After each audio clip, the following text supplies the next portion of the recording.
A primera vista, la mayoría respondería sin dudar. Algunos dirían Adán, otros Eva. Otros asumirían que la Escritura lo dice claramente. Pero cuando uno se detiene a leer el texto sagrado con atención, ocurre algo inquietante.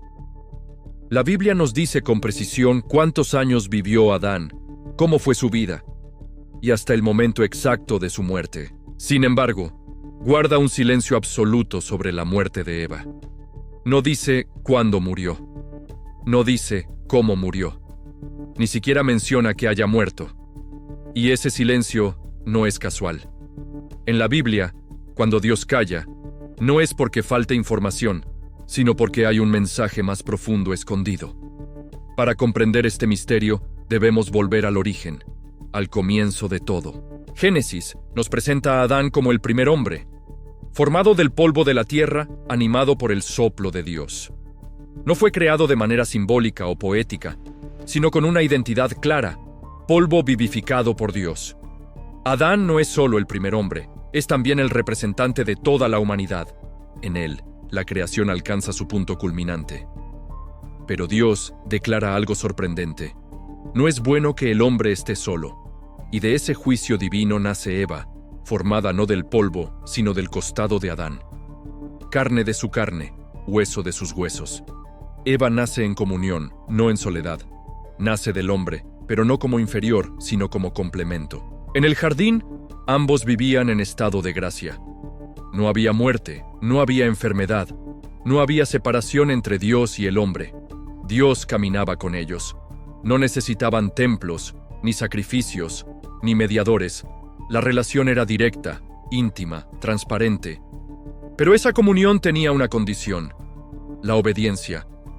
El árbol del conocimiento del bien y del mal no era una trampa, era una prueba. No para limitar la libertad del hombre, sino para enseñarle que la libertad verdadera solo existe dentro del orden querido por Dios. La serpiente aparece no como un monstruo aterrador, sino como algo sutil, inteligente, persuasivo. El mal rara vez se presenta de forma grotesca, suele presentarse como razonable. Eva escucha, dialoga, duda.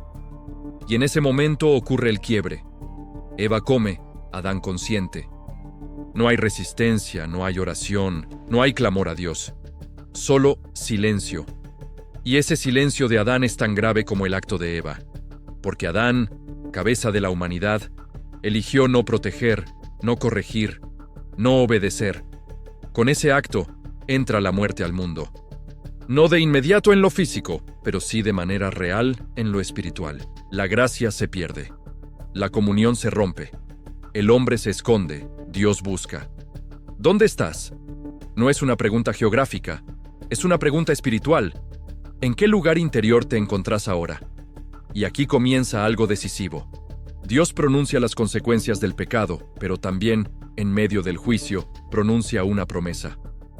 A la serpiente le dice que la descendencia de la mujer aplastará su cabeza. Esa frase cambia toda la historia humana.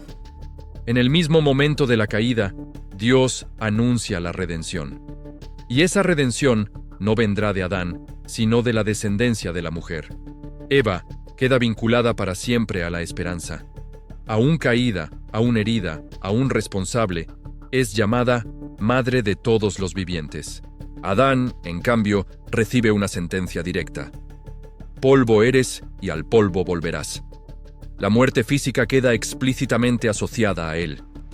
Y ese detalle será fundamental para entender por qué la Biblia hablará claramente de su muerte, pero callará sobre la de Eva. Los años pasan, la humanidad crece, el pecado se multiplica. Caín mata a Abel. El dolor entra en la historia familiar. Adán y Eva envejecen en un mundo que ya no es el paraíso. Trabajan, sufren, entierran a un hijo. Ven crecer generaciones marcadas por la violencia y la corrupción. Y llega el momento final de Adán. Génesis nos dice con precisión matemática: Adán vivió 930 años y murió. No hay poesía, no hay misterio, no hay ambigüedad. Murió. La Escritura lo afirma con contundencia, pero cuando uno busca a Eva, no encuentra lo mismo. No hay edad, no hay fecha, no hay registro. Y aquí surge la pregunta que inquieta a tantos. ¿Murió Eva antes que Adán? ¿Murió después? ¿Por qué la Biblia no lo dice? Algunos textos extrabíblicos intentan llenar ese vacío. Algunos dicen que Eva murió poco después que Adán. Otros sugieren que murió antes. Pero ninguno de esos textos tiene autoridad inspirada. Son intentos humanos de responder una pregunta que Dios decidió no responder directamente. Y cuando Dios decide callar, no es por descuido, es porque quiere que miremos en otra dirección. La genealogía de Génesis capítulo 5 es reveladora. Enumera hombres, edades, nacimientos y muertes. No menciona mujeres. No porque no sean importantes, sino porque el foco no es biográfico, sino teológico. La genealogía apunta a una línea específica, la que llevará al Mesías. Y esa línea pasa por Set, no por Caín. Pasa por Noé, por Abraham, por David, hasta llegar a Cristo. Eva no aparece porque su rol no es cerrar la historia, sino abrirla. Adán representa al hombre viejo, al origen del pecado, a la humanidad caída. Por eso su muerte se registra, porque su muerte simboliza el fracaso del primer pacto. Eva, en cambio, representa algo distinto.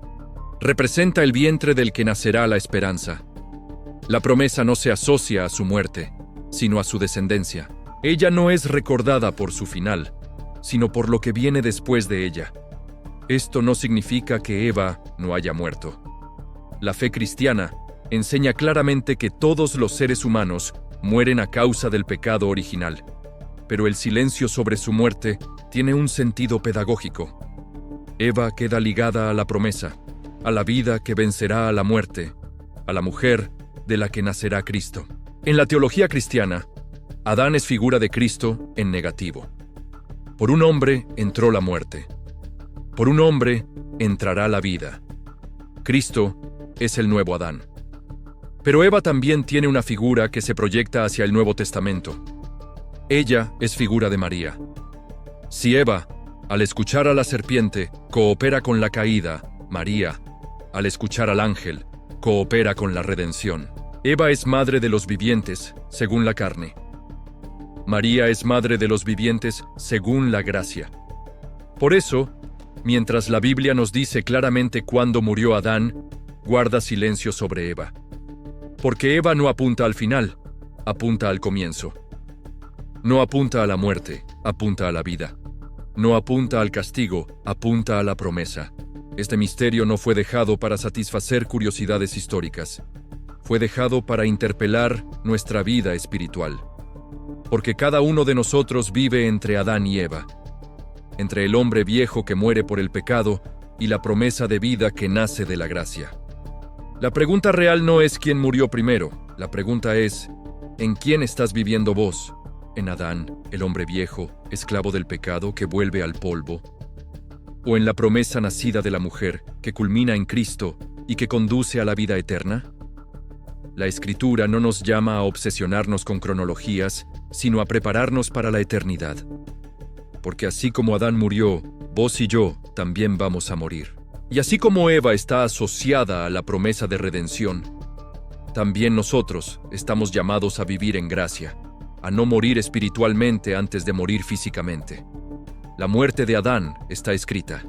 La de Eva no, pero la tuya y la mía todavía no llegaron. Y eso significa que todavía hay tiempo. Tiempo para convertirnos. Tiempo para confesarnos. Tiempo para volver a la gracia. Tiempo para elegir de qué lado de la historia queremos estar. Porque al final, cuando Cristo vuelva, no importará quién murió primero. Importará en qué estado murió cada uno. En gracia o en pecado. En comunión o en ruptura. Preparado o indiferente. Y ese es el verdadero mensaje escondido en este silencio bíblico. Dios no nos dio esta pregunta para satisfacer la curiosidad, sino para despertar la conciencia, para recordarnos que la historia humana no termina en el polvo, sino en la resurrección, y que la última palabra no la tiene Adán, sino Cristo, el nuevo Adán, nacido de la mujer, vencedor de la muerte, juez de vivos y muertos.